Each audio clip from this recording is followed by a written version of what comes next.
I'd like to call to order the regular meeting of the Governing Board of the Lammersville Unified School District on March 15th, 2021 at 7:06 p.m. Trustee Olson, if you would lead us in the Pledge of Allegiance, please. I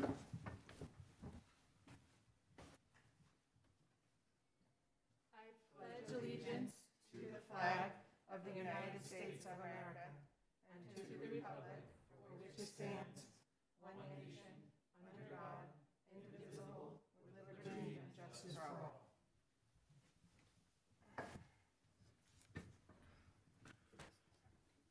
The 17th, not the 15th. Why does my paperwork say the 15th? Because that's when it was printed.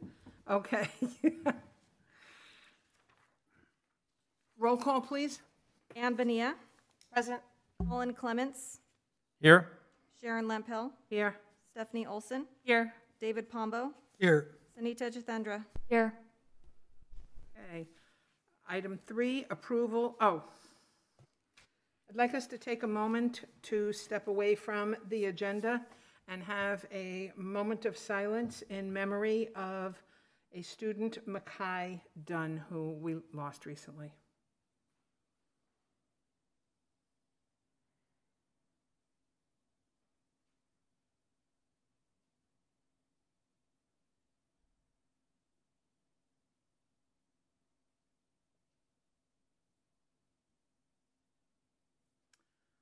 Okay, moving on with the agenda. Are there any corrections or changes to the agenda? We're recommending that we move the 2 info and discussion items to this point in time in the agenda to have the 2 presentations happen now. Okay, I'll entertain a motion. Move to approve the agenda as amended. Second. Based on a motion by Trustee Clements and seconded by Trustee Olson. Student preferential vote? Aye. All in favor? Aye. Aye. Opposed? Motion carries with 5 ayes. So moving on to, where are we putting those in? Right now, would you like me to introduce Mr. King? Certainly. All right, we'd like to have an update on Evelyn Costa Elementary School design by Mr. Wes King, our architect extraordinaire from NMR, Nichols, Melberg, and Rosetto. Thank you. Welcome, Mr. King. I won't be 2 hours like was threatened earlier, but that's okay. Is that And could you talk in the mic there, Mr. King? That's what Thank you. that's for. Yes. Good evening. Thank you for having me. I'll keep it as brief as I can. I just wanted to take a moment to update the board on the progress of the design of the next elementary school, Evelyn Costa, and show you some of the current renderings of what the school is looking like, and then update you on the schedule and the budget a little bit. So I'll get right into it. So just to refresh from our last discussion, which, believe it or not, was almost a year ago, the site is still the 18 acres. All the items there you see that the site will have. The primary difference with this site versus your others is the fact that it has a cricket field. We have the buildings. The CDE loading shows it could hold up to 1,000 students. We're technically designing it for 900.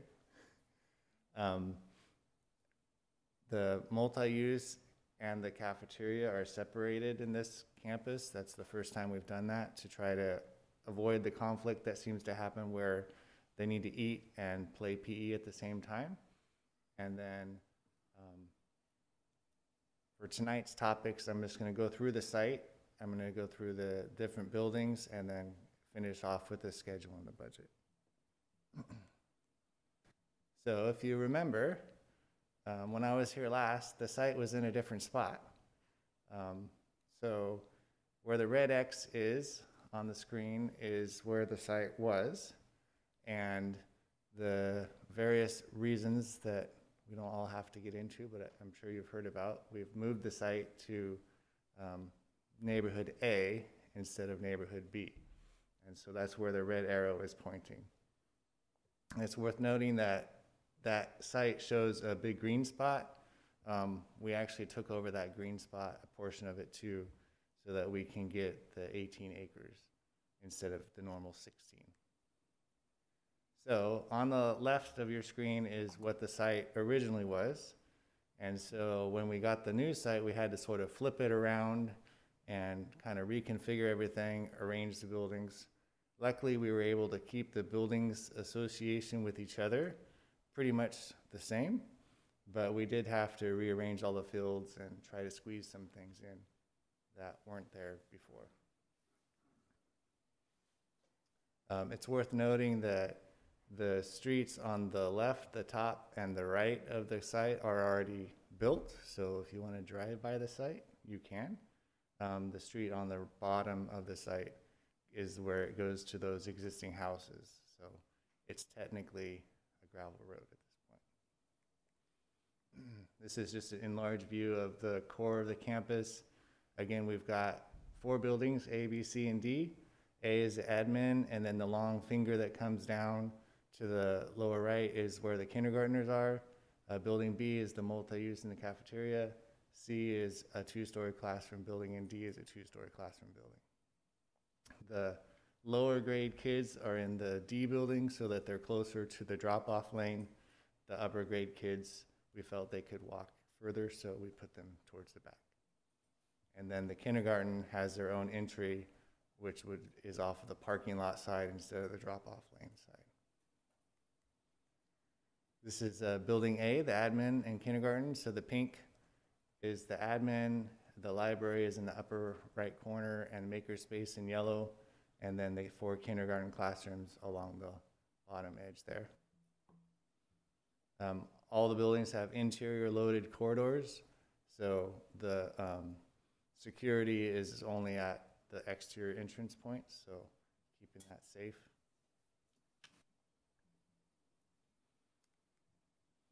This is the building B, the multi-use in the cafeteria. You can see the kitchen and the cafeteria on the left, the main multi-use with the stage in the middle, storage on the right-hand side, and then the music classroom is towards the top.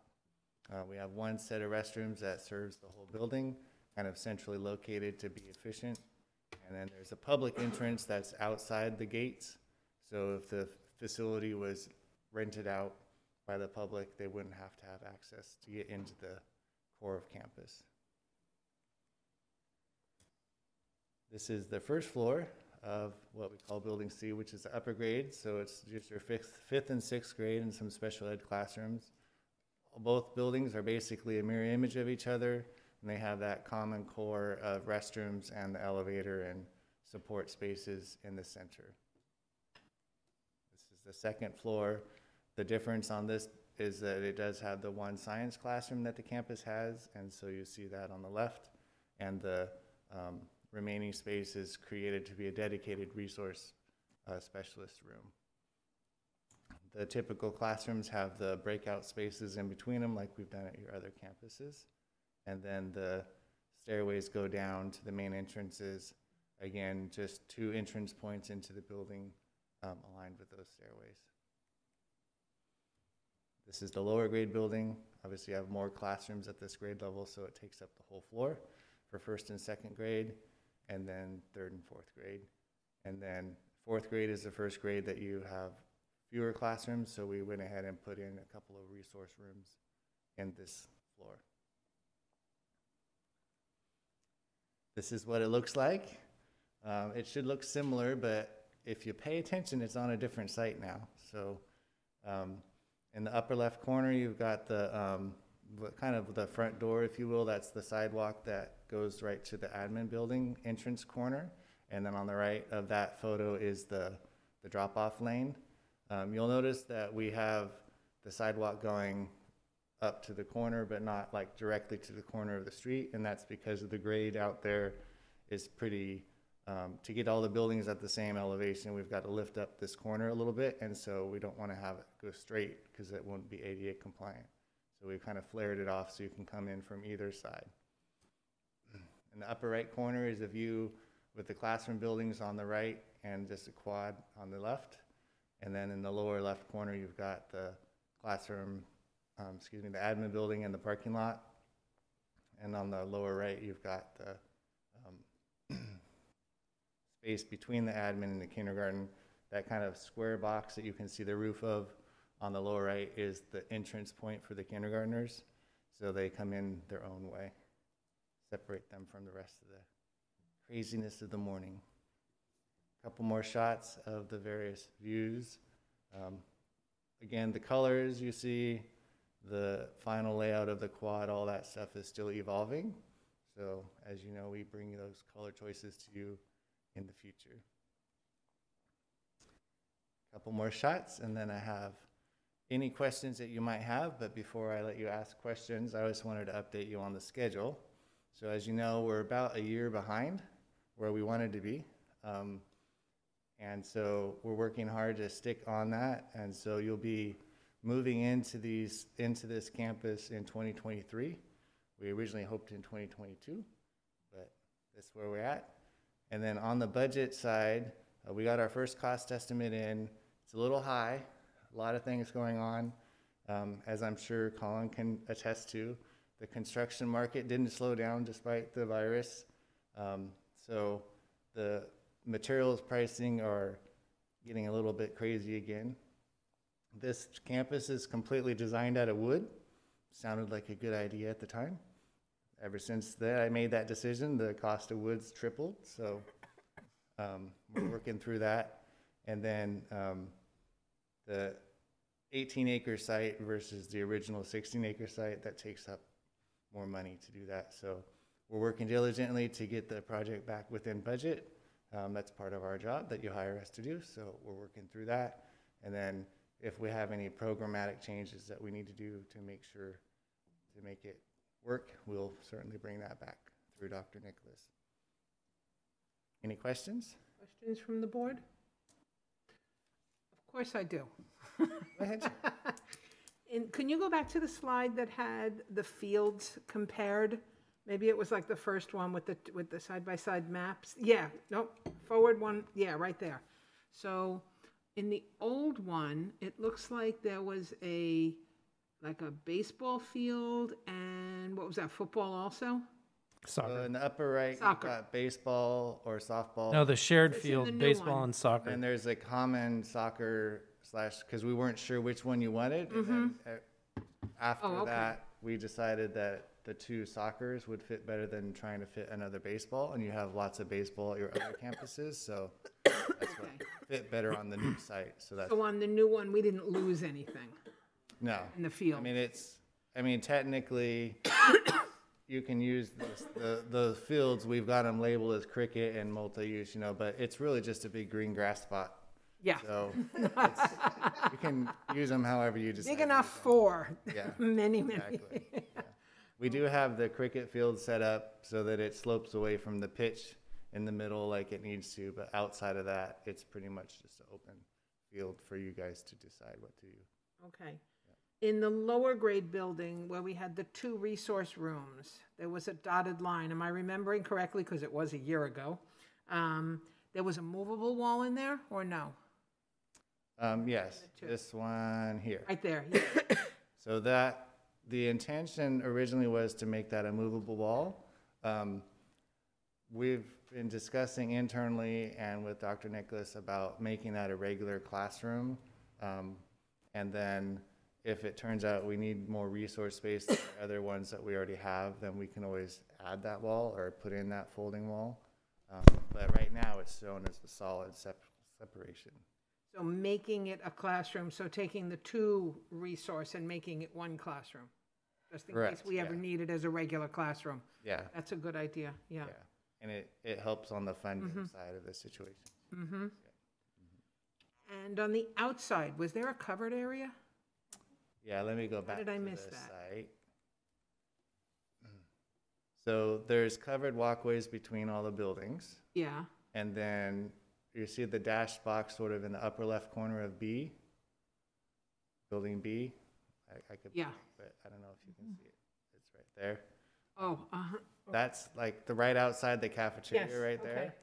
That is a covered outdoor dining. It's Okay. not quite as big, but it would be something similar in use as the outdoor cafeteria space at the high school. Mm-hmm. Okay. So we did that instead of a separate shade structure like we have at Cordis Yeah. and some of the other campuses. No, it's like we have at the high school attached to the building. It makes sense. Yeah.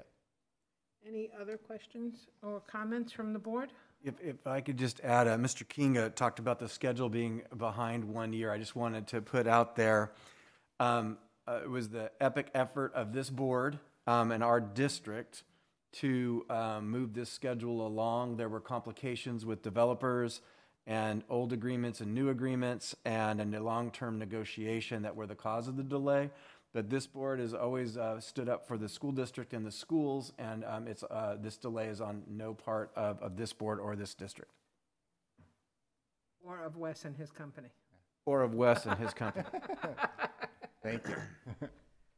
Stephanie? I just wanted to say I love the design. I love the separate drop-off lane with the parking lot. I think that's genius. I don't know who was thinking of these things, but that was genius. It only took us about an hour of conversation. And then also the separate drop-off for kindergarten. I think that's really great. So I love the plan and I didn't recall because I used to watch all the board meetings before I was elected, but I didn't recall from watching that you had separated the cafeteria from the multi-purpose room. But I also think that's a genius idea for rainy day recess, just in and of itself. But I did have a question on the cafeteria. What is the capacity? How much smaller will that be for like kids to eat? It's about half the size of the normal multi-use, and I've already been discussing that fact with Bernie and trying to figure out, how she can staff it and get the kids through it. But again, the size of it, and this was, I give Ms. Sherbert the credit for that idea, which was the need of the cafeteria separating from PE, which I mentioned, but also it serves as a larger space for the music program, because at certain grade levels, it's multiple classes together and they don't have a place to do that. So it serves multiple purposes. So it was really designed with the intent of basically 4 classrooms. So 4 classes of music students could be together at once. And so that's where the square footage came from, and obviously the budget. But yeah, I think it's going to be a challenge to get all the kids in there, but I know Bernie's working through it. Okay. Trustee Olson, I would like to take credit for all of the genius ideas, but it was, as President Lampel pointed out, it was a group effort that we worked through and through and through to come up with these ideas. And I will take credit. I think we did a pretty good job. Yeah. I do too. Along with, It looks great. It's going to be a great campus. I think Wes's help. there was of course. discussion with the board as well as with some of your existing site staff about separating the two and making sure that staffing wise it was workable and stuff like that. So And I would like to say, as it relates to the delay, that I appreciate the comment from Superintendent Dr. Nicholas that Herculean effort by the board, but I have to give credit where credit is due. Dr. Nicholas has had to deal with developers and COVID-19 and him and his team. Sorry, but Herculean effort on the part of the superintendent and his team, Dr. Nicholas and his team make it. It's kind of like the duck, where like on the surface of the water, everything's calm and just looking around, but underneath it's like pedaling like that. And it doesn't do any good to bring that kind of turmoil onto the dais. And Dr. Nicholas does a great job of keeping that turmoil below the surface, but the reality is a year delay did not happen, without turmoil. Yeah. And I, for one, really appreciate the efforts of Dr. Nicholas and his team in maintaining focus, not getting, being direct when necessary, but not losing his cool, which would have been very easy to do at various times. And we are where we are through no fault of the district staff. Absolutely. Agreed. So Wes, I'm not taking you to Vegas because clearly you don't have predictive skills. But when you plan to make this out of wood, is it more economical to change materials, to like change to concrete or another material, or is? Yeah, I'm actually talking to contractors about that right now. Oh, okay, Yeah, good to know. so, All right, well, that was my question. The challenge is it's not just that simple. We're far enough in the design where it's sort of a step back and start over if we change the materials, the structural materials. So there's lots of Nuances. Lots of nuance to that moving decision. parts. But yeah, we're definitely looking at that as a possibility, and also, you know, discussing with the cost estimator, what is the forecast? You know, is it going to keep going up? Is it starting to show signs of going back down? That kind of stuff. Come on, Wes, they can make everything else out of a 3D printer. I know. I wish. Thank you very much. Yeah, thank you. It looks wonderful, and I'm sure. And It does. if we did try to retrench, that could potentially have implications on the design approval timeline, which could also have implications on the assuming state matching funds. So there's a million things that play into that particular decision. Yeah, very true. Thank you. Thank you all. Thank you. Thanks, Wes. The second information and discussion item that we moved up from later in the agenda is summer school and learning loss mitigation. Superintendent Nicholas? Yeah, we're going to have Assistant Superintendent Sherbert give a presentation of our master scheme and plan to address learning loss mitigation and summer school expansion. What we wanted, our goal tonight is just to present the big idea and also to get consensus from the board that it's get to work. This is a big project because there's a lot of details and parts. And what Assistant Superintendent Sherbert is presenting is, if we could have everything we wanted, the way we wanted, and everything fell in the way we wanted it, this is what we would do. And with that, we'll turn it over to Assistant Superintendent Sherbert. All right, thank you, thank you. It's nice to be here. Please forgive me, my glasses are fogging up, and I can't see on, I can't see them off. I really appreciate being here. As Dr. Nicholas said, I want to talk about summer school and the bigger picture of learning loss mitigation, which at this time, you know, we've been surviving a pandemic, and they just recently announced to us that they're going to provide additional funding to districts throughout the state. So for Lammersville, that equals about $3.3 million in learning loss mitigation money that we're looking at. How do we use that for summer school and helping support our students right now and throughout the entire next year of the funding cycle that we have there, and perhaps into the future if we're really smart about how we do that.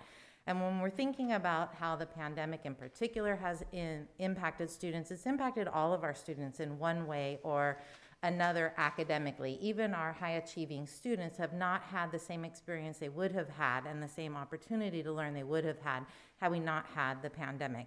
So we're trying to think about all students from all levels and how do we make sure that we're supporting this continuum of need that we have for the students within Lammersville Unified.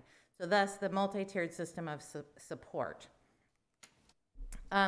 So we want to think about that summer school. As I mentioned before, we're thinking traditionally with the in-person. We're really hopeful now that we're going to be in that spot where we're going to have in-person, and we want to expand that. If everything went as planned, that would be probably 3 times the size for the K-8, and then maybe another third as big as normal for the high school as well.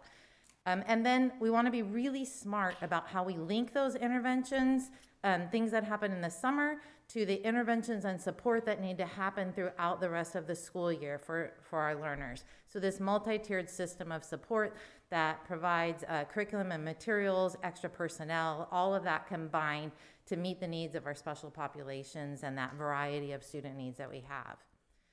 So let's think about the K-8 summer school for a minute. It really, you'll see on the blue side, it says K-7, and that's because the K-7 students would be served, the current K-7 students, because the 8th graders get served over at the high school instead.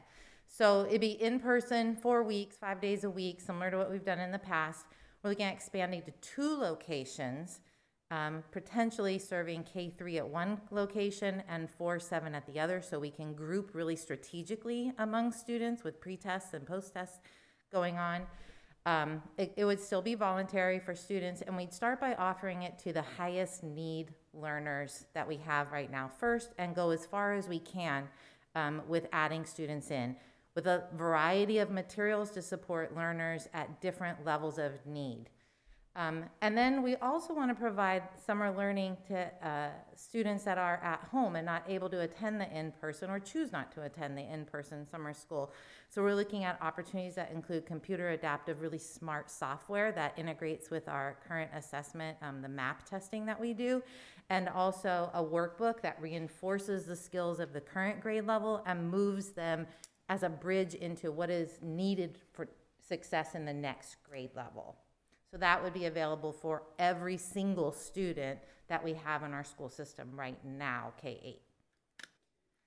If we think about what's going to happen at the high school, we have the traditional, it's still 6 weeks, 4 days per week, continuing to offer credit recovery, continuing to offer the Math 1 skippers that we've done in the past. But we want to add some ELA and math boot camps and an AP boot camp, and then this extended learning online opportunity.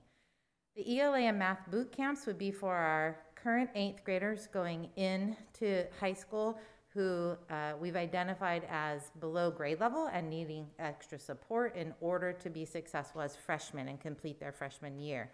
So the ELA or the math would be 2-hour block. A large portion of that would be taught in-person performance task, rich hands-on learning opportunities from a teacher, combined with a computer adaptive software piece that fills in the gaps that those students need. A student could enroll in the ELA boot camp, or the math boot camp, or both boot camps. The AP boot camp is designed to address our equity piece. We're looking at those traditionally underrepresented populations of kids who didn't see themselves as an AP course type student, and we want them to enroll in these AP courses.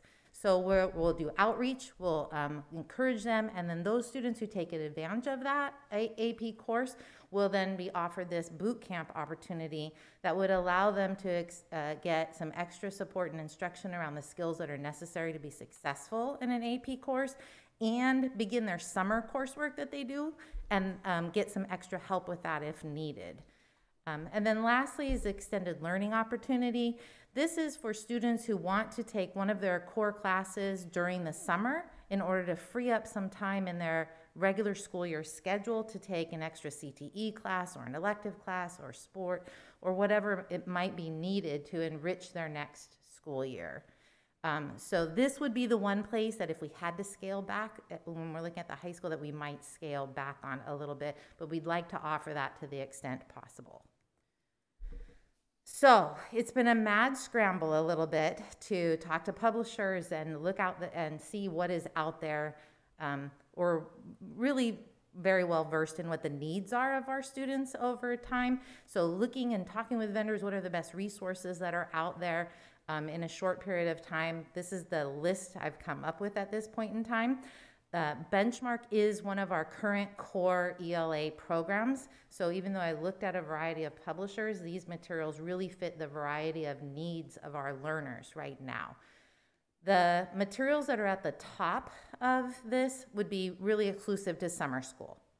The materials that are in the purple font on the K7 side are the materials that would be part of that strategic system of support that would move across all 7 sites if done really well. So summer school would serve as a quasi-pilot to make sure that we like what we've chosen, we're seeing the results with our students the way that we want, and then we will expand that out to the other 7 school sites. They'd have a variety of materials to match the right material for the right student need at the right time. And then we'll continue to use some of the programs that we already have in place also during the summer school. For the 8th grade high school, we would have our teachers building those RCD units for those new boot camps that we'd like to offer. And then we'll have that workbook I mentioned earlier for the 8th graders to bridge into high school success. They'll continue to use the Edgenuity courseware product that we have And we're going to take advantage of the MyPath product that we have there, which is the computer adaptive piece that'll tie into their map skills. So this is my attempt to visualize what does that look like to help us see that it's addressing the needs of the whole span, the whole continuum of learners. So if you look at the far left side where the red is, that's the highest academic need, and then it continues across to the lowest level of academic need, with the blue being those students who would be above grade level. So you can see where the products would fall for where they would typically be meeting the needs of learners. The light gray, it would be the K-7 students primarily. The dark gray would be the high school range. The purple at the bottom expands the entire K-12 span for the most part, and it would be something available to all students. So every learner, that would be those summer opportunities that would impact everyone, or in the case of the Edgenuity MyPath, that would continue full year. That's the computer adaptive software piece. So the budget, it looks really small because there's a lot on there. But essentially, the red stripe across the bottom third there is the summer school cost only, essentially about $225,000 in staff costs, $256,000 in curriculum purchases. That includes the 1-year subscription to the computer adaptive software that would go across the district. Then the $11,500 in supplies for a total of $520,000. The portion on the bottom are what the additional costs would be to expand that out across the district, all of the interventions, and to do it things that have licenses, we can do a multi-year license for 3 years. We save money, and we extend this 3.3 learning loss mitigation funding to go beyond the June 2022 deadline that it has to be spent, because we buy the license now. We can serve students for 2 more years out this way. So makes good use of our money. Total combined $1.15 million roughly. And that concludes my presentation. Any questions? Questions or comments Yes, from the board? A question, Madam President. You mentioned the boot camps at the high school for incoming freshmen, and that some students may participate in both boot camps. Mm-hmm. Would the boot camps be timed such that the kids that were involved in both would have the same experience as the kids that were only doing one? In other words, would they be timed so that they would do 2 hours in the morning with one and 2 hours in the afternoon with the other, or something else? Correct. They would like flip-flop. So we'd have an ELA and math happening at the same time in the morning, and then if I'm in one here, then I flip-flop in the afternoon.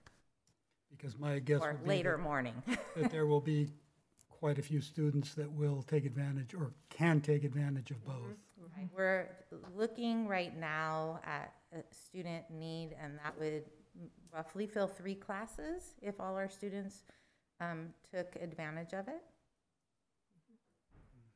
Other questions or comments from the board? I had a question about the AP for the underserved. Do they have to commit to the AP class before they go to the boot camp, or can the boot camp be an experience that gets them like maybe motivated? I'm just thinking the underserved kids that are kind of like, oh, I'm not cut out for AP, that's not for me. I think just getting them to sign up for the class on their own might be hard, but having a boot camp structured with a teacher that gets them really engaged and excited, and starting on the coursework, and they can see, oh, I can do this. That might. I was just curious. Is that an option that we could give them to? It's potentially something we can explore. The idea is still to get the students to do it. They ballot in the spring, of course. So the idea was that we want to do that outreach and encourage kids to ballot, and then give them the support during the summer. If we were supporting kids during the summer, it'd certainly be great, but they wouldn't have a chance to ballot for a long time in order to go into an AP class till the next year. So that's really the thinking behind it, but I think it's a great idea, certainly something we can play with looking at. Maybe there's 2 facets to it. One would be the pre-AP class skills, and then the other one is an AP boot camp, something along that line. And I just wanted a comment.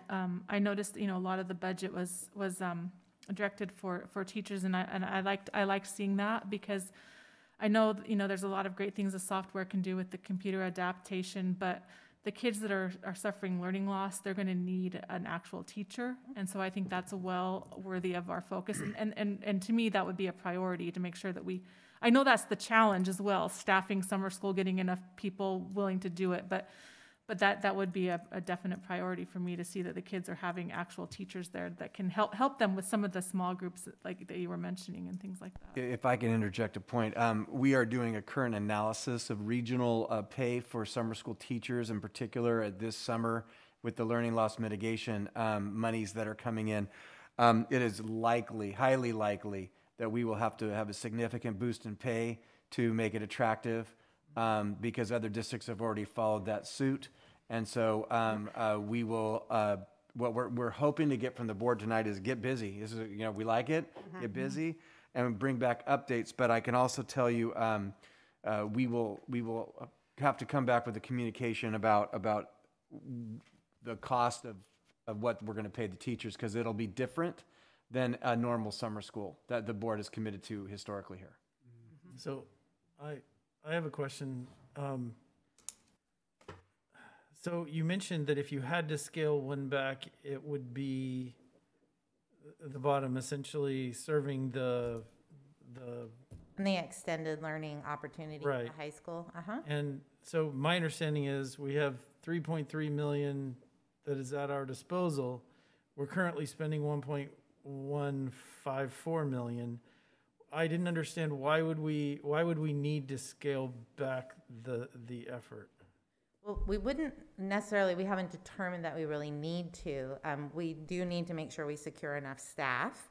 And then we're looking at what else we would need to do to continue further enhancing. We've only had maybe 4 or 5 weeks that we've known that we were going to get this money. So we are working very hard on developing plans. So we want to be sure that we're reserving to think through all of the applications of how we best serve all of the needs of our students. Okay. So my attitude is it's obvious that, this district and especially the teachers have done everything in their power to ensure the highest quality education possible. That fact notwithstanding, the education has not been as good as it would have been without COVID-19. That's not our fault or the teacher's fault or whatever.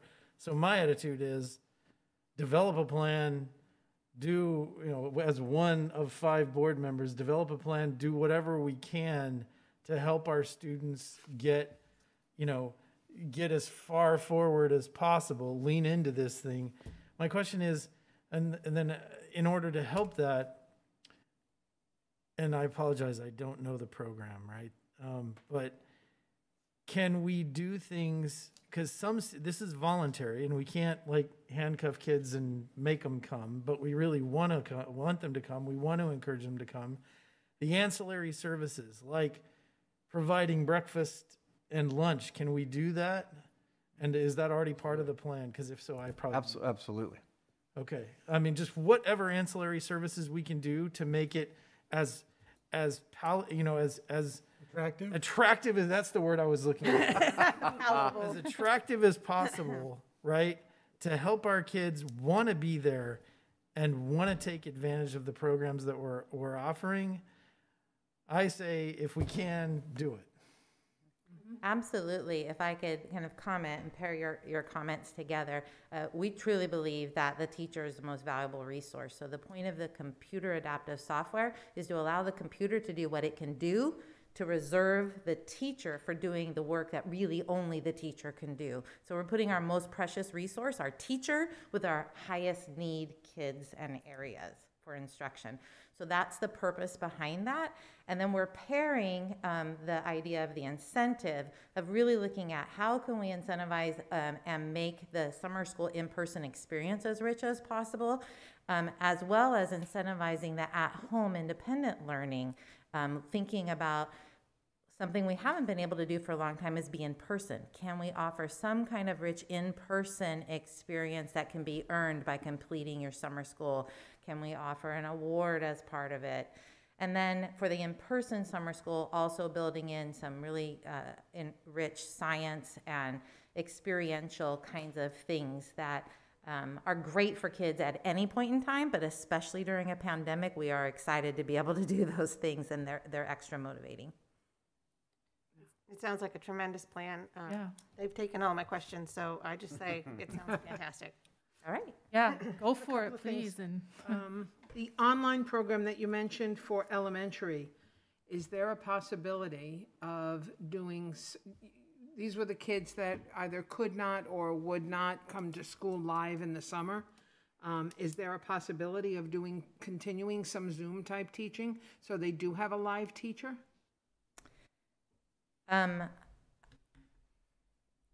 I'm struggling with answering the question because the computer, I think, yes, that could potentially be an option. It wouldn't be with the computer adaptive software Right, portion of it. It would right. be something different, Yeah, but yeah. I think it's certainly something that could be explored.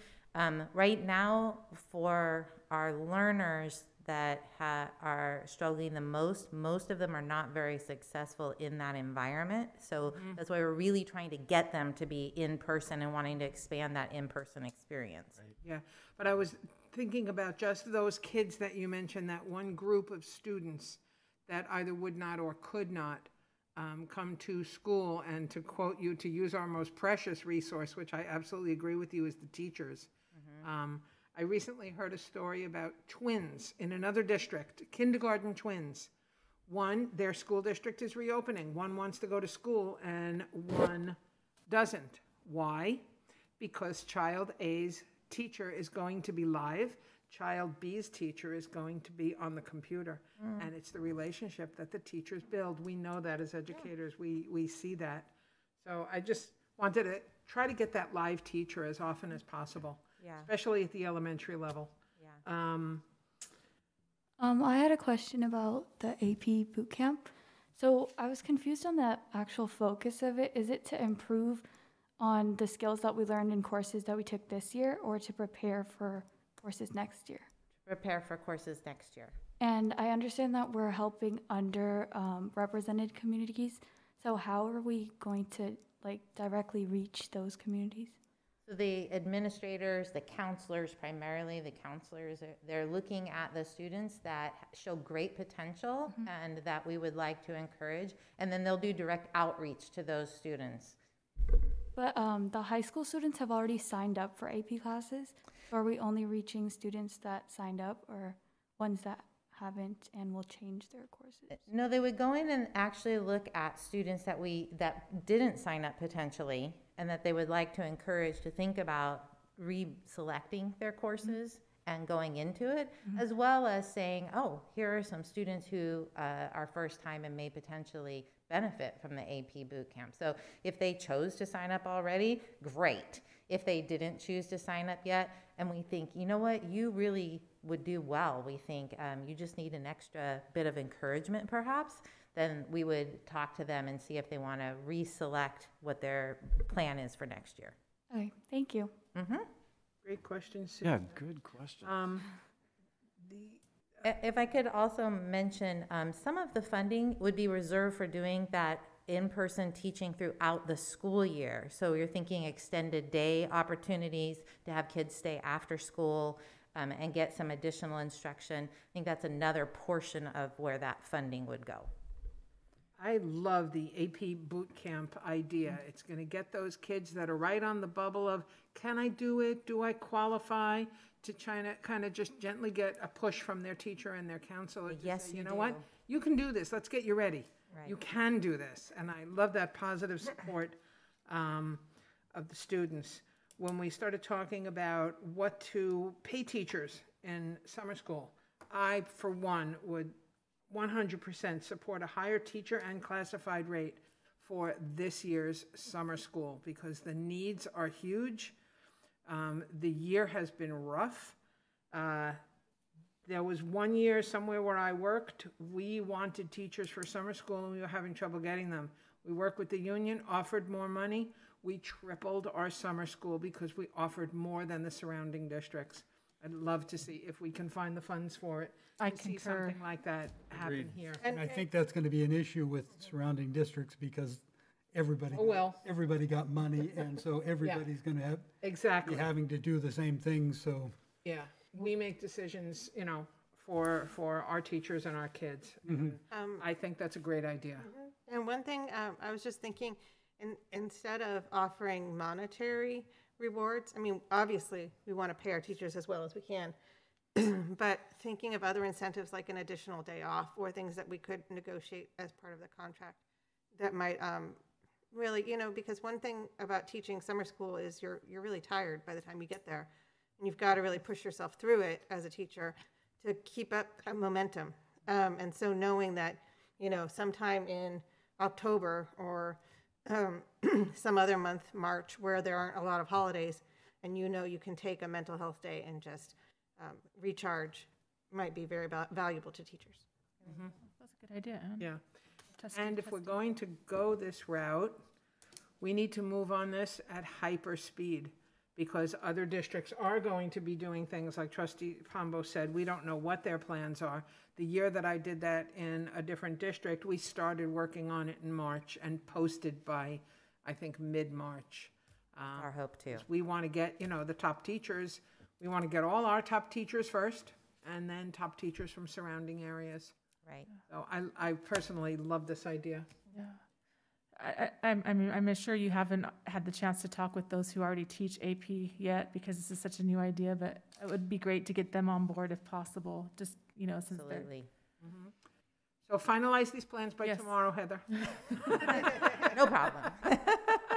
Oh, you're looking at your calendar? We're looking at our watches.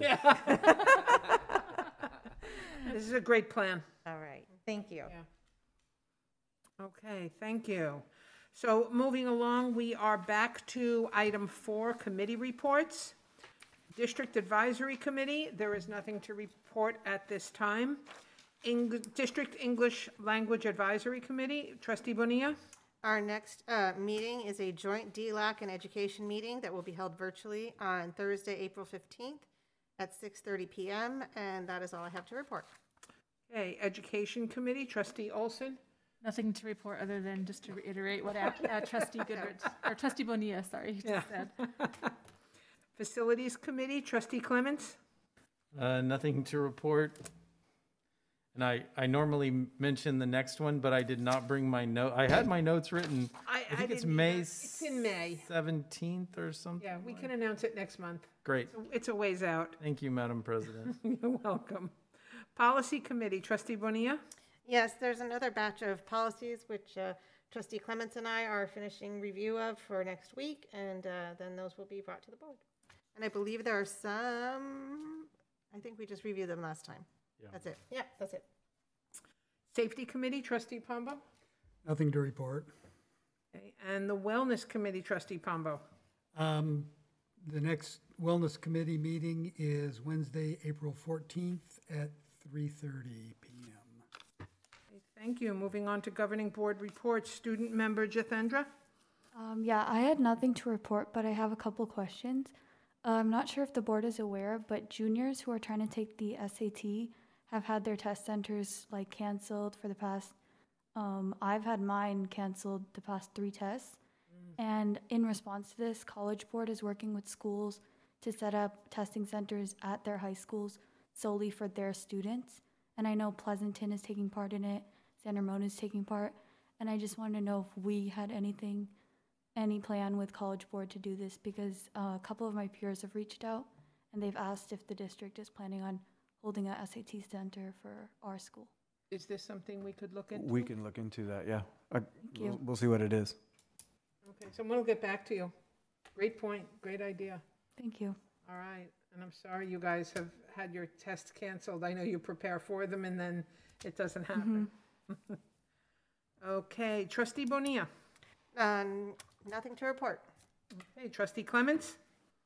I am proud to say that I had my second shot today, and I once again want to give kudos to the San Joaquin County Office of Education staff, and I also know that volunteers from, the districts, it's a multi-entity effort, and they did a great job with a great attitude, and I really am thankful that they stepped up to the plate once again, so thank you. They did a great job. I agree, they certainly did. End of my report. Okay, Trustee Olson. I attended the QSF fundraiser at Rubio's, which was, I didn't see anybody there because I just went and picked up my food, but I heard it was a successful.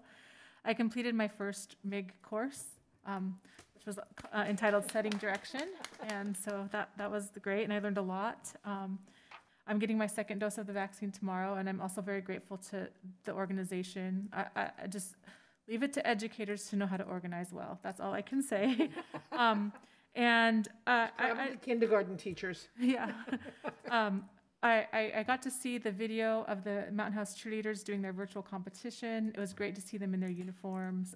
It's just nice to see everybody getting back into the swing of things. And finally, I just wanted to report that I did deliver a card from the board to Mackay Dunn's mom, Dewana, and his brother, Matthew, who was a graduate of Mountain House High School. And I attended his celebration of life when I did that. And I'm glad we just took a moment of silence tonight to remember him. And I thought it was really touching that at the celebration of life, his mom, she got up and she spoke.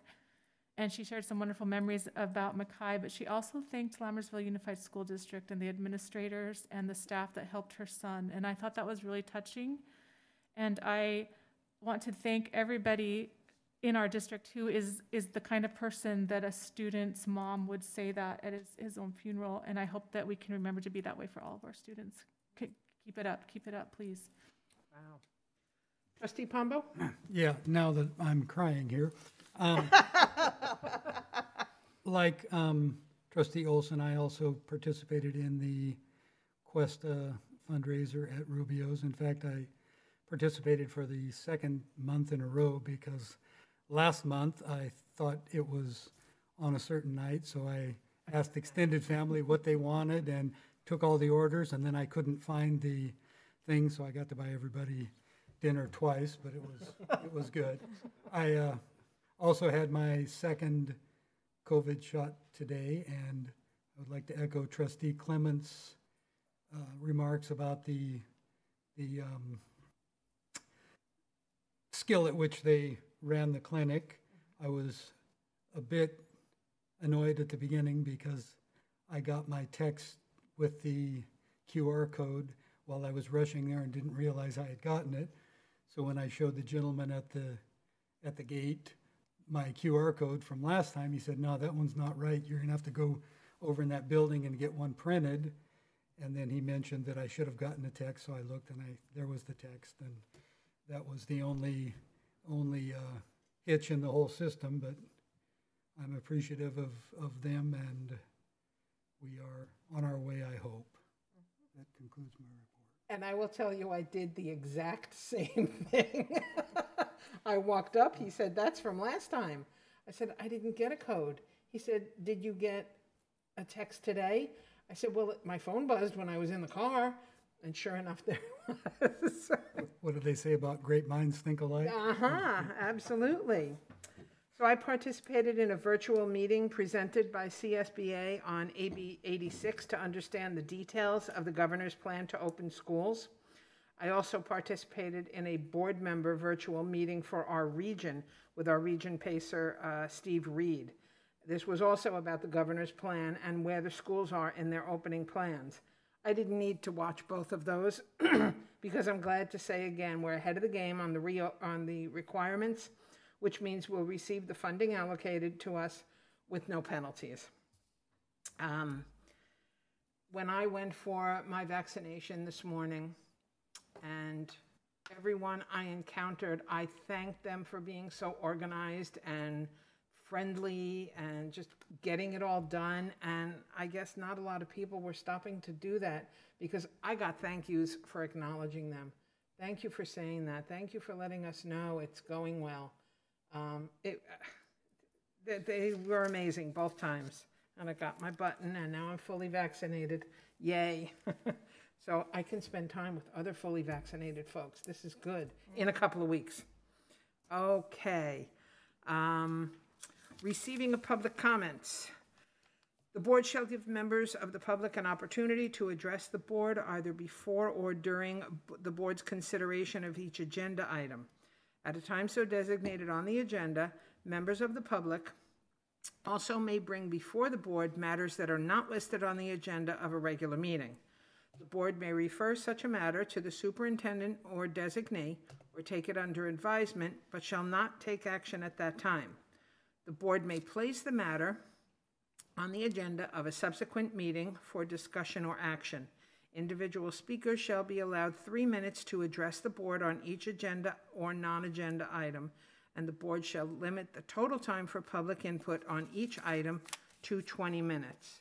Currently, our meeting protocol for counties in the purple tier, which we are, have us accepting public comment electronically, and we will notify the public when this changes. Superintendent Nicholas, do we have any public comment? We have one item from Susanna Munoz. Since the new CDC guidelines were released that schools should be able to open up 5 days a week, do you see this happening or any changes happening for the hybrid schedule K-8 schools before the end of the school year? Will there be any 8th grade activities like dance or graduation? Last year, the middle school grade started a soccer league, which got cut short.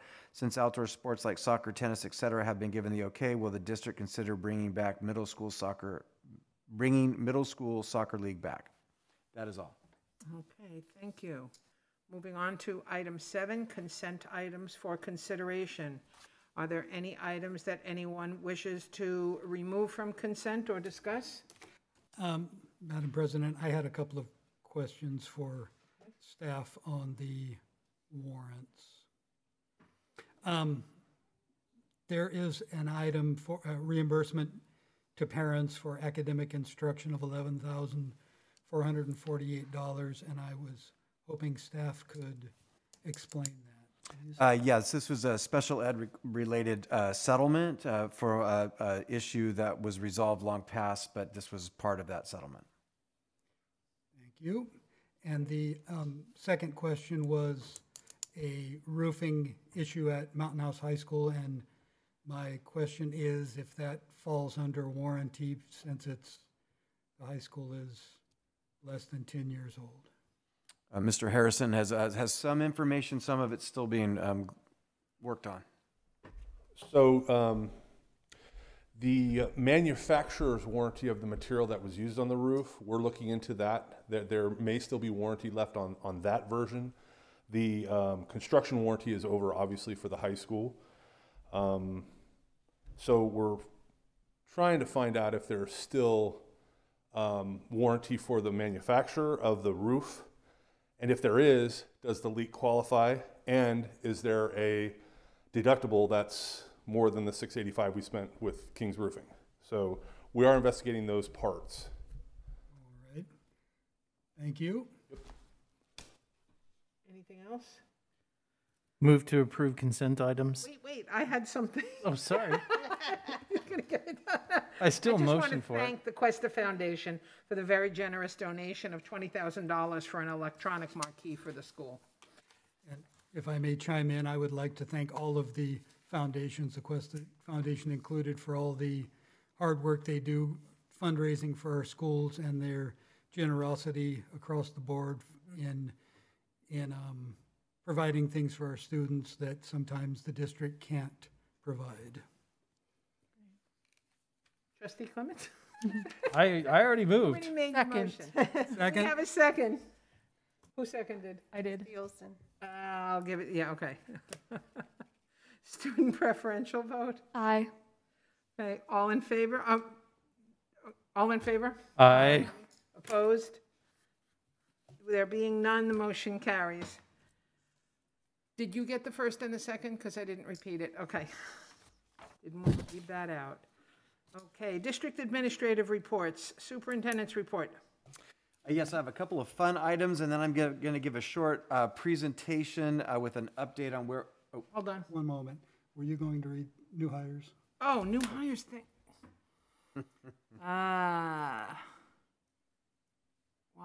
There it is. Thank you, Trustee Pombo. We have one new hire to welcome to our family tonight, Brandon Nelson, who is an elementary K-8 custodian. Welcome aboard. Welcome. Thank you. Superintendent Nicholas. yes, I have a couple of fun announcements, and then I'm going to do a quick review of where we're at in terms of the in-person comeback tier ideas that we have related to what color tiers we're on, and do some tentative guesstimations of what we think we can pull off. But first, we received from Wickland Elementary, Mr. Manley, that the Roar Academy, which offers technical classes, had a competition last Saturday, March 6th, in game design and competition. And it featured students and youngsters from Central Valley and the Bay Area. And our 5th grade student took first in his division.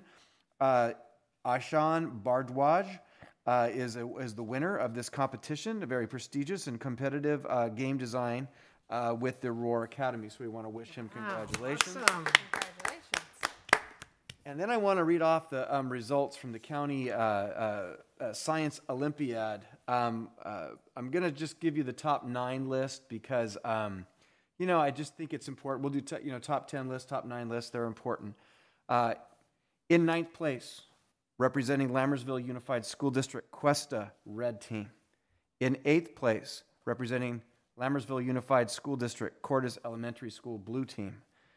7th grade, representing Lammersville Unified School District, Cuesta, black team. In 6th grade, representing Lammersville Unified School District, Wickland Elementary School, gold team.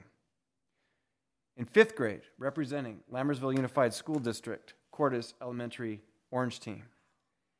In 4th place, representing Lammersville Unified School District, Hanson Elementary, green team. In 3rd place, representing Lammersville Unified School District, Wickland, black team. In 2nd place, representing Lammersville Unified School District, Bethany Elementary, red team. And in 1st place, representing Lammersville Unified School District, Hanson Elementary, gold team.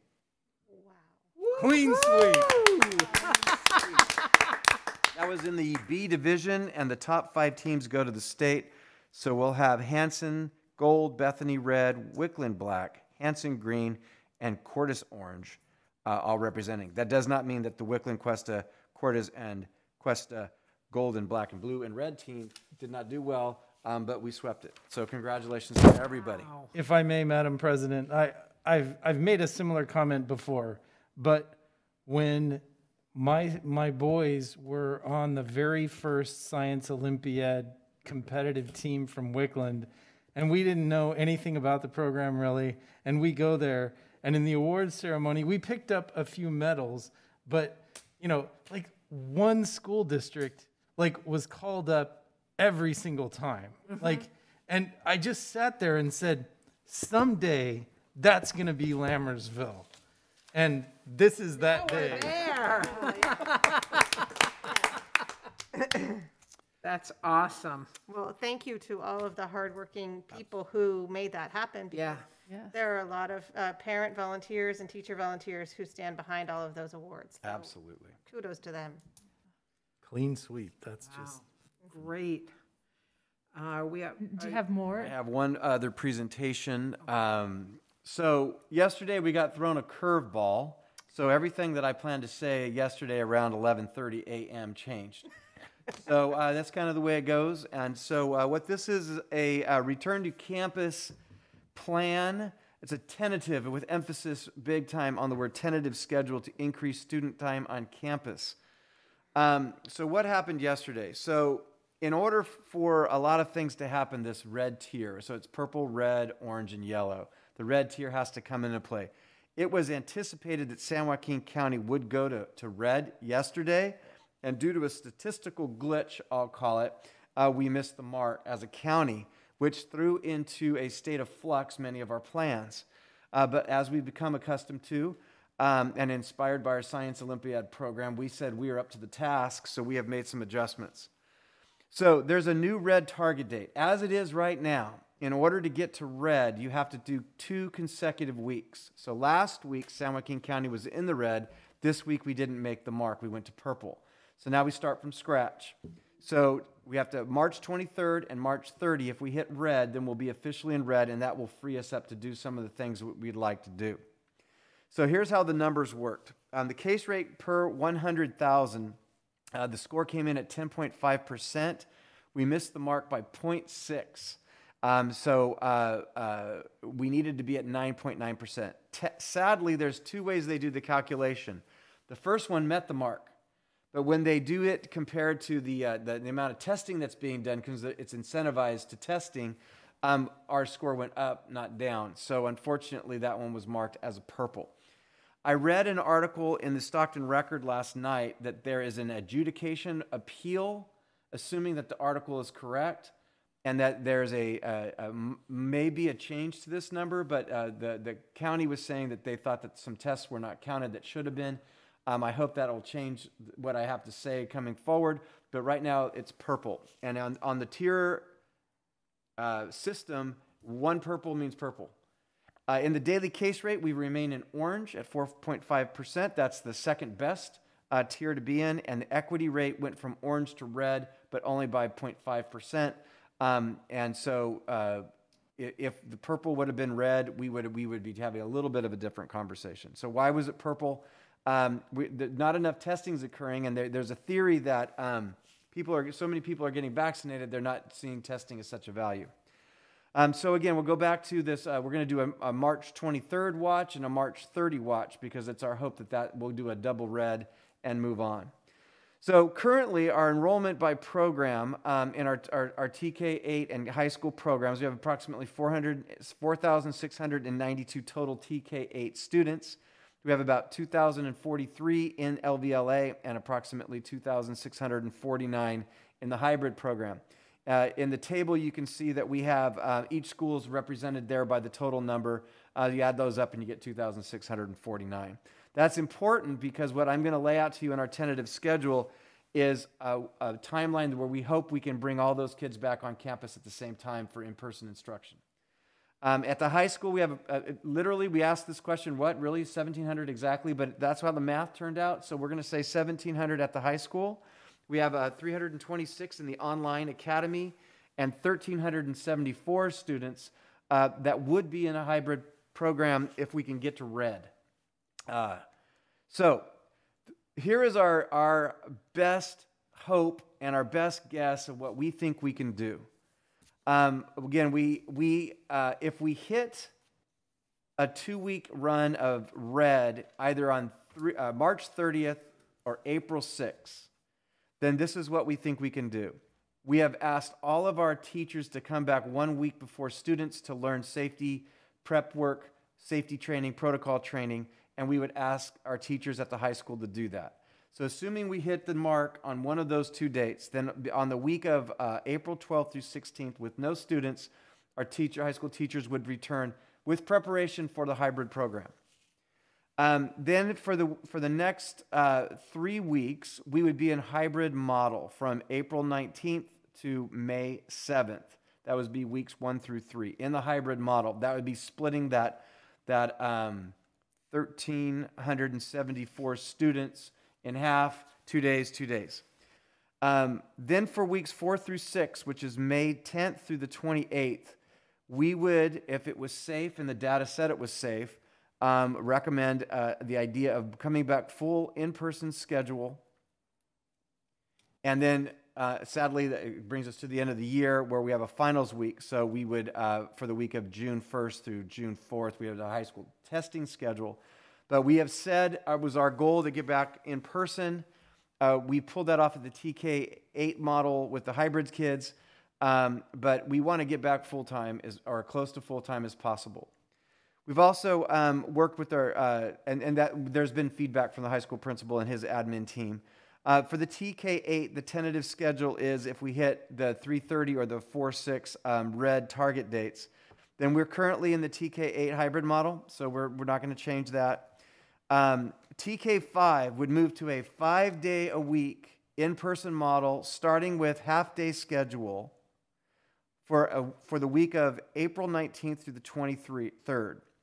We would keep the 6th through 8th grade students who are larger and a little bit, the spacing of 6 feet and stuff is a little more of a complication. We want to get the little ones organized well, as long as the data's there and the safety's there. Then the following week, TK8 would move to a 5-day in-person half-day schedule, as long as the data and safety numbers are there. And that would be 4/26 through 5/7. And then at the TK8 program, we would go to a 5-day, full-day schedule through the rest of the school year. So we'd get a 3-week run, getting everybody accustomed to having everybody there, which is doubling the crowd, getting out, making sure that we did all the protocols right, and be able to move forward, and at least for a few weeks, have it feel as close to school as real school as possible. And I need to emphasize tentative because, again, what I was going to present to you yesterday at 10 o'clock is different now. And all of this is subject to change. And but we're doing the best we can with the cards that were dealt. It's a 5-card draw in this way, and you get a hand of we hope we get a better set of cards.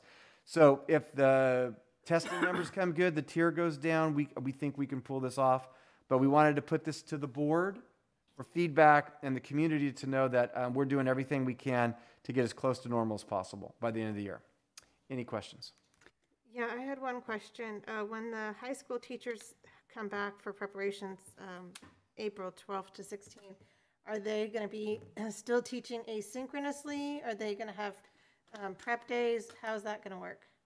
So Mr. Harrison can get into the details, but the answer is yes. I mean, they still have the teaching responsibilities, but it's a big, enormous campus, so there's lots going on. Yeah. They would still be doing distance learning, but from their classroom. Okay. Yes. Gotcha. And I have a question. When you say the TK through 8 would go back half day for those first weeks before they go to full day, would that be the entire class together just going half a day, or would it be divided in like AM, PM? No, the idea would be they would come for half the day, take their lunch, and go, because one of the biggest complications in this whole thing is feeding kids. Okay. And managing all the kids coming back and their protocols and then running them through the cycle of the cafeteria. We thought it would be best to do a 2-step process, is gear up to get the education part right, and then do the full day, and that was our thinking. Okay, yeah, and then I just had a kind of a question / comments, like I don't know what it is. It's kind of in between. For the younger grades, when they go back full time, especially the combo classes, I'm personally concerned having a younger one myself, that the teacher's going to get a classroom full of kids that expect one-to-one aids because they've had their mom and dad sitting right next to them. And especially with the combo classes, where half the class is kindergarten, half the class is first, is there any way that there's funding to give those teachers maybe an aid or two to help with that? Because I think it's going to be a little bit crazy with the expectations those kids have of attention. The simplest answer is the principals, the site admin team, the district team, anything we can do to help the transition, especially for little people. It's colossal, and we get it. And it's, anybody who teaches little people, 4, 5, 6-year-olds, they're blessings. But yeah, I mean, we have to get them into their structure and routine. The thing we have to realize is kids are unbelievably adaptable. They've adapted to this, but we will throw our resources at it to make it as smooth for them as possible. I've got a couple of questions. First off, you mentioned the social distancing part of it. If the CDC and, of course, the state of California would have to sign off on it as well, but if they go to a 3-foot or 1 meter distancing, how would that affect any of this, either timeline-wise or any other way? It's a great question. We talk about the 3-foot rule a lot. It would be a game changer for a lot of districts, especially districts with older facilities. So as an educator, a game changer. For us, we have a number of classrooms around the district that might be too small to do a 6-foot rule, and there's all these things you have to do as a result of that. If we had a 3-foot rule, we would be able to accommodate any model that we would want to bring forward. The 6-foot model, nearly all, but the lion's share, we can still pull that off. When you put everybody in there, though, it's a game changer, because you're talking, and the challenge is middle school, because as a father of a 7th grader who's almost as tall as me now, you put a bunch of those sitting in a space. It's different than a little person that's 4, and our classrooms are relatively the same size. So that's the X factor a little bit for us. But I saw Dr. Fauci speak to it and allude to some guidance coming, and I know it's being talked to amongst the public health people, but I don't know when. All right, I believe the CDC is kicking it around right now. When they'll have a guideline come out is anybody's guess. My second question is going to require you to get out your crystal ball, which you've had to do quite a bit in the last year or so. Assuming that what you laid out for us comes to pass, can I safely assume that we will have promotions and graduations that are at least somewhat like a normal? It's another great question. Every week I attend via Zoom the county superintendent's meeting, and that is a question that's asked and talked about. According to Dr. Park last week, there's guidance coming out for that, but it is she said there were 5 major pressure points, and promotion graduation is one of the 5 pressure points. So the guidance has not come yet. As the board gave direction last board meeting, June 4th is our graduation, high school graduation date, and I believe the previous day, which would be June 3rd, would be the promotion days. So we're planning for anything they let us do. But the specifics are not out, but I know something's coming. Thank you. Other questions or comments? And then, okay, so then, because things just keep coming and we are juggling, yesterday, in terms of CASP testing, a letter came out in the form of a news release, and it opened the door to alternative testing as a possibility. So to forego CASP testing, we would have to have a district assessment. We would have to have federal approval of the State Board of Education's vote yesterday to ask the feds to say yes, step 1. Step 2 is we currently have a plan for CASP testing. It's cumbersome and difficult because of all the different challenges, LVLA versus hybrid and the like. But there is a plan in place if that requirement is expected of us, and we have to fulfill it. We do have for step 1 a district assessment that would meet the mark, and so if they gave us that opportunity, we'd take them up on that. And we need to analyze the direction and figure out what that is, but we would be able to accommodate either foregoing the CASP and going with the district one, or doing the plan we currently have.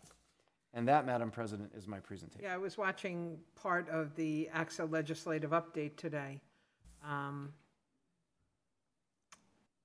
Don't we have some CASP testing? Is it next week or the week after? Next week. Next the week. Juniors and the. So we're waiting for approval from the feds. And I'm thinking we're going to be doing the CASP testing next week. I don't think we're going to get an answer that fast. Yeah, it's the best we can do. Yeah, yeah. Okay, I guess better late than never. So are all grades CASP testing next week, or is it just the high school? Do we know? It's over the next. Yeah, it's spread out all over the place. Mm-hmm. Some of the lower grades start on the 19th of April. K-8s. So it's spread out. Mm-hmm. And it's a good thing that Assistant Superintendent Sherbert left, because she is in charge of it, and she talks about it a lot. But it's spread out all over the place. Yeah, it's a shame that this appeal for a waiver to the feds is coming so late. Mm-hmm. Yeah. I know you guys will deal with it the best that you can. Okay, enrollment report, Superintendent Nicholas. 6,396. Wow. District maintenance and operations report. Mr. LeGrand, you've grown. Thank you. Board President Lampel, trustees, Dr. Nicholas, thank you for having me this evening in lieu of Mr. LeGrand.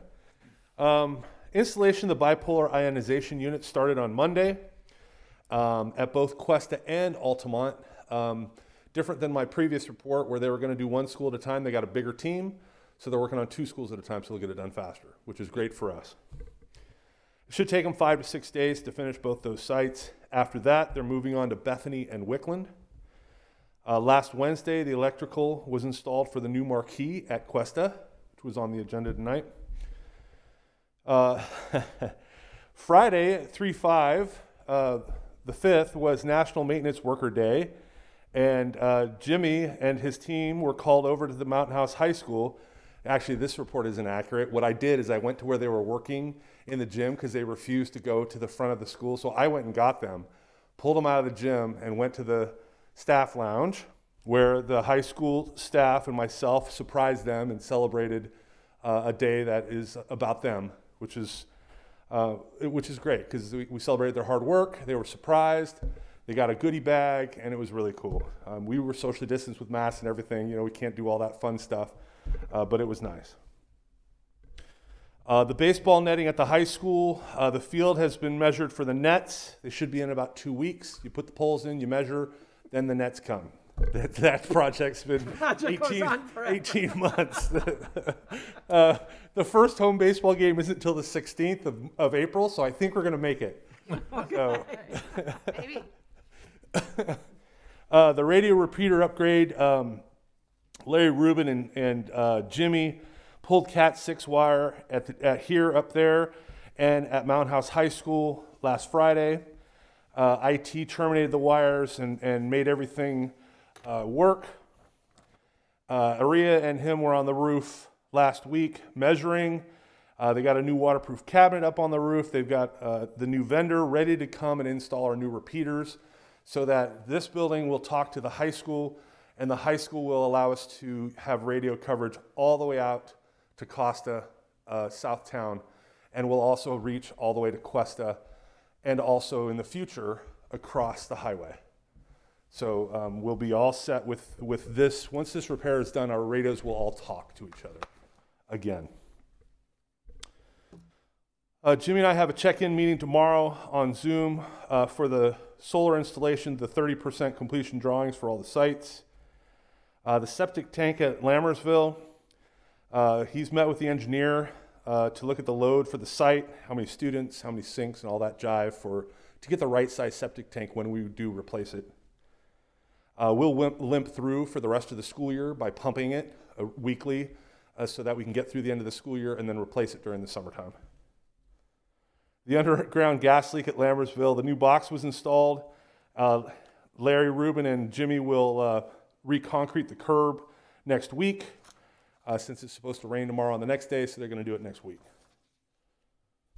The underground boiler pipe leak at the high school, they're still working on that. It turns out that there's a lot of welding going on. It's a really big pipe, and they're reinstalling and bypassing some problems that were found with the pipe. The fire alarm at Bethany we're still working on that. That's a tricky, we've had everybody in the world come look at these beam detectors in the multi-purpose room at Bethany. So we have the original installers coming out tomorrow to show us how to fix the false alarms that we're getting at Bethany. Upcoming items, there are 2 grants that Jimmy's working on. First is a Cal Recycle grant. You might remember that we got some material at Lammersville in the playgrounds, that recycled material. It was bright blue, I think. We're going to try to do the same thing for Wickland. It's about time to backfill Wickland's playgrounds with some more material. So he's going to write a grant for that. Also a second grant for an electric utility vehicle grant for San Joaquin County Valley Air District. Hanson and Cordis need utility vehicles for the custodians. We can get up to $100,000 through this grant and get up to 5 vehicles. We have to pay for shipping and taxes, which is about $2,500, but what a cost benefit to get some quality clean air vehicles. Mm-hmm. And staffing update, we still have 2 custodian openings at the high school to fill, and we had a resignation at Hanson, so that job is now posted. We still are not fully staffed. Any questions? I just have one question / comment. At the alarms at Bethany, there's nothing up against the ceiling, is there? Because several years ago, I used that for a fundraiser event, and we had some balloons, and some got loose and went up to the ceiling and set those doggone alarms off, and so I was sure that had been one of the first things you guys looked for, but... The good thing is it's a singleton system in our district. No other school has what that school has. So we're trying to figure out a workaround, make it safe while we change it. So, any questions? I think there's a ghost in there. You know what, there might be, because it comes every day at 8:34. Wow. Really? Yes. That sounds like Maybe a it's the system glitch. sun that's like, yeah, I don't know. The daylight changed and it's doing Yeah. it still. Yeah. That's true. Yeah, the sun, yeah, it moves during different parts of the year. Wow. Okay. Hey, I'll stick with the ghost. Okay. Moving along to action items. Item A, consider approval of 2020-2021 inter and intra-district transfer requests. Superintendent Nicholas? No report. Move to approve 2020-2021 inter and intra-district transfer requests. Second. Okay, based on a motion by trustee Clements and seconded by trustee Olson, student preferential vote? Aye. All in favor? Aye. Opposed? Motion carries with 5 ayes. Consider approval of 2021, 2022, these are becoming tongue twisters, inter-district transfer requests. Superintendent's report? None. Move to approve 2021, 2022 inter-district transfer requests, and they are Second. indeed tongue twisters. Who seconded? Stephanie, Stephanie? Okay. she's got me beat. Based on a motion by trustee Pombo and seconded by trustee Olson, student preferential vote? Aye. All in favor? Aye. Opposed? The motion carries with 5 ayes. Consider approval of the 2021-2022 Lammersville Unified School District Wellness Plan. Superintendent's report? Yeah, we want to thank the 2 board members who serve on that committee, all the members of the community, and our district team, Mr. Harrison and Ms. Boostill. It's an excellent program, plan, and committee. Move to approve the 2021-2022 LUSD Wellness Plan. Second. Okay, based on a motion by trustee Bonilla and seconded by trustee Pombo, student preferential vote? Aye. All in favor? Aye. Opposed? Motion carries with 5 ayes. Consider approval of the 2021-2022 Lammersville Unified School District Safe Schools Plan and School Site Safety Plans. Superintendent Nicholas? Again, thank Mr. Harrison and our site admin teams and their school site councils for their plans. Move to approve the 2021-2022 LUSD Safe Schools Plan and School Site Safety Plans. Second. On a motion by trustee Olson and seconded by trustee Clements, student preferential vote? Aye. All in favor? Aye. Opposed? Motion carries with 5 ayes. Consider approval of the second interim financial report for 2020-2021 school year. Superintendent Nicholas? We'd like to thank Gloria Grijalva, Assistant Superintendent of Business, and her team. We can afford our bills this year and the 2 years out, and we thank them for their efforts. Move to approve the second interim financial report for the 2020-2021 school year. Second. On a motion by trustee Pombo and seconded by trustee Olson, student preferential vote? Aye. All in favor? Aye. Opposed? Motion carries with 5 ayes. Item F, consider approval of E-rate Category 2 Technology Network Infrastructure Expenses not to exceed $1.05 million, eligibility of district match. Superintendent Nicholas?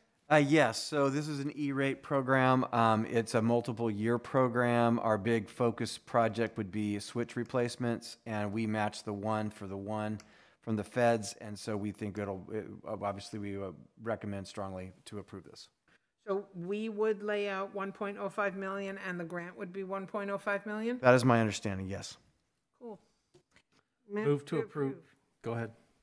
E-rate Category 2 Technology Network Infrastructure Expenses not to exceed 1.05 million, eligibility of district match. Second. Based on a motion by trustee Bonilla and seconded by trustee Clemens, student preferential vote? Aye. All in favor? Aye. Opposed? Motion carries with 5 ayes. We have already done the information and discussion items. Calendar, Thursday, March 25th, Citizens Bond Oversight Committee meeting, 5 p.m. That is a virtual meeting. Wednesday, April 14th, 2021, Wellness Committee meeting, 3:30 p.m. That is also a virtual meeting. Thursday, April 15th, 2021, a joint DLAC and Education Committee meeting, 6:30 p.m. virtual. And Wednesday, April 21st is our next governing board meeting at 7 p.m. and it is virtual for the public. It is my understanding that we have no closed session items, That is correct. so I will entertain a motion to adjourn. Move to adjourn? Second. I third. Okay, on a motion by trustee Pombo and seconded by trustee Olson to adjourn, student preferential vote, Aye. all in favor? Aye. Opposed? Motion carries with 5 ayes.